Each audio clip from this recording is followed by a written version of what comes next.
Balitaan naman natin kayo kay Maris Racal. Oh, di ba malanding Maris Racal? Malandino talaga si Maris Racal, sinabi namin. Hindi kasi talagang sa Incognito, ang dami naghahanap na sa kanya. Habang binavlog namin po ito, nasa second week na ang Incognito na pinagbibidahan ni Daniel Padilla, Richard Gutierrez, Ian Veneracion, Baron Geisler, Anthony Jennings, Kayla Estrada, and si Maris Racal nga with sina Elijah Canlas. Ang gwapo-gwapo ng baby Elijah ko. At saka yung sina Ryan Eigenman, tapos marami pang iba. Ngayon, ang dami naghahanap kay Maris Racal kasi nga inintroduce na siya, 'di ba? Dito nga kumalat yung balitang dito nga nagsimula sa paggawa nila ng Incognito, yung naging kontrobersyal at maiskandalong usapin sa, alam mo yon, cheating, blah blah, na may ganitong nangyayari, tapos yun nga na humingi na ng dispense, etc. Na ngayon naman parang wala lang, parang very back to normal na uli, nakakakilig yung sama, at ang dami nag-iintay nga na dahil pinakita sa teaser nung Incognito yung Maris Racal nakikipagbarilan na nakabikini lang. Ang landi ng peg, pero alam mo maaaliw ka dahil alam mo magaling siyang actress, maghusay, at saka very charming, yung hindi mo siya magagawang kainisan. 'Di ba? Kasi sabi nga natin, yung mga personal na nangyayari sa kanila, dapat talaga hindi na nila pinaalam sa publiko talaga eh. Hindi na kumakalat ng ganun eh. Kasi personal na yun eh. Kasi ang tinitingnan na lang natin at ang gina-judge, kung gusto mo natin gamitin yung salitang judge, ang gina-judge natin dito yung kung paano sila umarte, kung paano nilang ginagampanan yung mga tinutokang role sa kanila. And this Incognito project na may Maris Racal at Anthony Jennings, ito na yung culmination nung tandem nilang dalawa na kinaliwan natin doon sa Can't Buy Me Love, na doon nga nagsimula lahat yan. But anyway, inahanap nga siya, sabi nga namin, nasa week 2 na, wala pa rin siyang pinapakita, na inuhulaan ng lahat kung anong papel niya. So habang inirelease niya yung kanyang isang song, na nasabi niya na compose niya, na isulat niya during that time na talagang may mga pinagdadaanan siyang emosyonal at personal. Tapos yung kanyang ginawang movie na magiging kalahok sa Berlinale International Film Festival, yung Sunshine, 'di ba? Na nagawa pa niyang i-promote, at I'm sure magandang pelikula ito kasi si Direk Antonieta daw na yata ang nandito gumawa nito.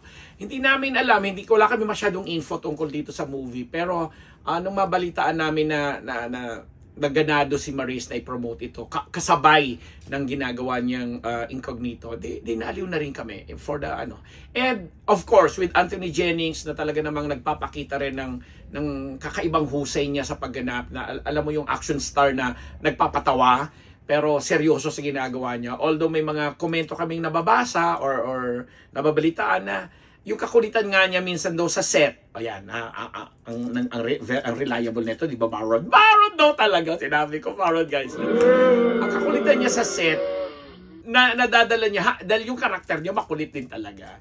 So, looking forward din ang Unbettable Channel sa paglabas nila, na kung paano mag-match or mag-meet yung mga karakter nila doon. And alam naman natin na halos natapos na nila.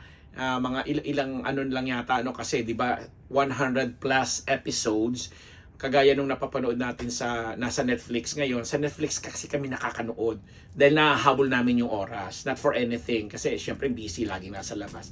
So kung yung 100 episodes na natapos na nila, I'm sure na may pinagkakabalahan pa rin yung dalawa yun. Kasi yung sinasabi natin nung araw na mga endorsement na nag-pull out, hindi naman po pala totoo. Hindi naman po pala totoo. Kumbaga nag-lay low lang sa pag-place nila sa mga commercials nila sa TV. Yun ang namin. And hopefully, itong ginawang pang-international film festival movie ni Maris ay makatulong sa kanya. In the same manner na yung naging issue nila ni Anthony Jennings ay talagang binigyan ng kapatawaran ng mga tao, lalo na ng mga na-intriga, mga na-imbierna, at saka mga medyo nagalit din na mga humahanga sa kanila. Kasi nga naman, cheating is cheating. alam mo yon, mang mali is mali, sabi ni Tita Gloria Romero nung yung nga pala hindi ko pala nasabi doon sa vlog ko doon kay Tita Glo na isa sa mga klasikong linya na talagang tumatak hanggang ngayon sa akin is yung sinabi niya, siya mismo nagdialogue kay Alice Dixon doon sa May Other Woman, ang mali ay mali. Huwag mong gawing tama ang mali, something like that. Na ang saya-saya, o di ba? So Maris, good luck sa'yo. Anthony, good luck din sa'yo.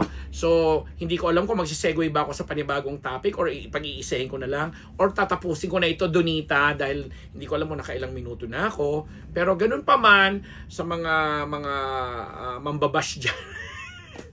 Pagbigyan nyo naman, lahat naman po tayo ay deserving na makatanggap ng second chance, kumbaga. At binibigay natin ito ngayon sa ako particular ako kay Maris kasi sabi ko nga maano ang ano ko sa mga babae. Kaya lang yun nga aminado naman at talaga nakikita naman natin na medyo may kalandian itong si Maris pagdating sa pag-ibig, ha? Hindi yung kalandian na iniisip nyo, ha? Kalandian pagdating sa pag-ibig kasi yun na nga, nabibiktim rin siya, madali siyang na-fall, marupok, yun ang ibig ko sabihin. Gusto kong i-equate yung sinabi kong kalandian dun sa pagiging marupok kasi yun na nga, base sa karanasan na sana na natuto na siya ng leksyon, alam mo yon sa pag-move forward nila, alam mo yon may dala-dala nila yung lesson na yan na hindi na nila pwedeng gawin uli kasi pag ginawa pa nila uli talaga nang may sira ulo ka na. Charot!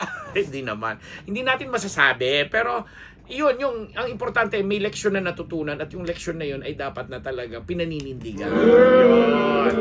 Again, Ideal Vision, Dr. Jessica D. at ang Ideal Vision SM City, Masinag branch dyan sa Antipolo. Maraming salamat po ang Faces and Curves ni na Dr. Sheila at Dr. J. Ricasata, Dr. Sheila Ricasata at mga kaibigan po namin dyan sa Faces and Curves. Ang branch po nila nasa Green Hills.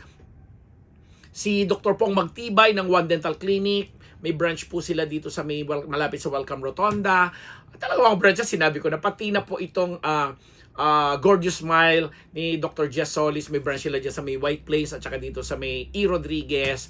And then of course, ang aking mga kaibigan abroad, kaibigang Lee Reyes dyan sa Canada, Roger Esmer, si Justin Esmer dyan sa Connecticut sa USA, si Jeric De Lucientos,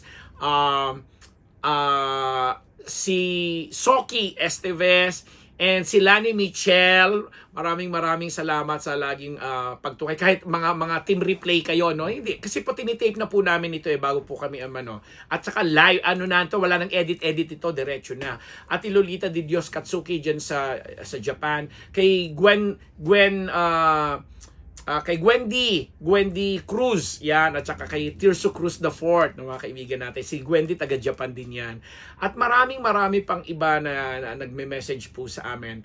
Nagpapasalamat po ako sa taos ng aking makakaya. Ambet Nabus po, dito sa Unbearable Channel. Sa mga bagong subscribers po, maraming salamat. Sa mga Kathden fans, Econin fans, Kim Pao fans, o yung mga Kim Pao fans na nangiintriga sa akin, na nagbago daw ang ihip ng hangin. Bigla daw ako, wala namang gano'n, diba? Pinaliwanag ko na sa inyo, huwag na nating ungkatin ang mga pangit kong sinabi noon sa Linlang, the series, hindi kay Kim.